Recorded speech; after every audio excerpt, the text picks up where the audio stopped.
কী সব, কেমন আছো? ভালো আছো তো? সকাল সকাল আমি গাছে পানি দিচ্ছিলাম আর তখনই ভিডিওটা স্টার্ট করলাম।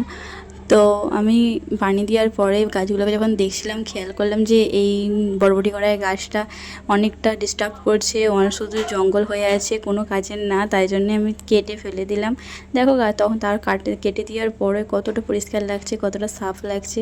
তারপর পুঁই শাকটা দিয়ে করে দিয়েছিলাম। তারপরে আমার পছন্দ হচ্ছিলো না, আবার আমি যেমন ছিল সেরকমই করে দিয়েছি। তারপর সকালে নাস্তা করার জন্য এখানে তরকারি গরম করছিলাম, আগের দিনের মুড়ি খাবো বলে। আর সে কাজে চলে গেছে, আজকে সকাল সকাল কিছু খাওয়া দাওয়া করে যায়নি। আমি এখানে একা একাই খাচ্ছিলাম। চলো ভিডিওটা ইন্ট্রো দেওয়া যায়। হ্যালো এভরিওয়ান, আসসালামু আলাইকুম। আমি নাজমিন। আই হোপ তোমাদের দিন খুব ভালো যাচ্ছে। আলহামদুলিল্লাহ আমার দিনও খুব ভালো যাচ্ছে।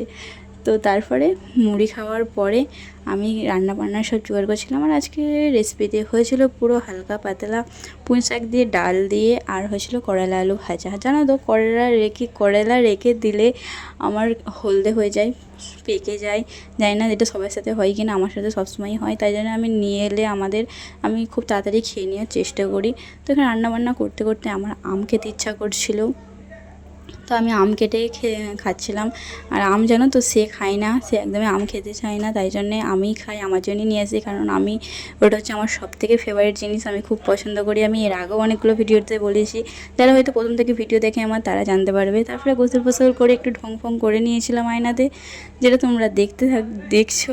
তারপরে আইসক্রিম খাচ্ছিলাম। আর এই গরমে একটা করে আইসক্রিম তো দরকার আমাদের জন্যে, কারণ যেহেতু আমাদের রুমের নিচেই প্রত্যেক দিনে আইসক্রিমগুলো আসে। তারপরে সে খাওয়া দাওয়া করতে চলে আসে, আর আমরা এখানে খাওয়া দাওয়াও কমপ্লিট করে নিই।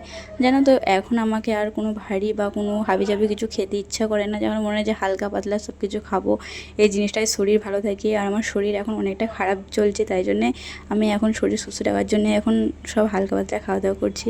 তারপর বিকেলবেলায় এখানে ফুচকা এসেছিলো। জানো তো আমি এখানে আছি 1 বছরের বেশি হয়ে গেছে, 1 বছর পার হয়ে গেছে। তো আমি কোনো দিনও এখানে আমাদের রুমের নিচেই ফুচকা খাইনি, তারপরে এই প্রথম খেলাম। তো সন্ধ্যাবেলায় সে নাস্তা করতে এসেছিলো, আর আমি ম্যাগি বানিয়েছিলাম। তো দুজনে মিলে ম্যাগি খাচ্ছিলাম, ম্যাগি খেতে খেতে গল্প করছিলাম। আর তো ভিডিওটা ছিল এতটা পর্যন্তই, দেখা হবে আবার নেক্সট ব্লগে। ততক্ষণ বাই বাই। আর তোমরা সবাই কী করছো? যারা ইউটিউবে দেখছো সাবস্ক্রাইব করে দাও, যারা ফেসবুকে দেখছো ফলো করে দাও।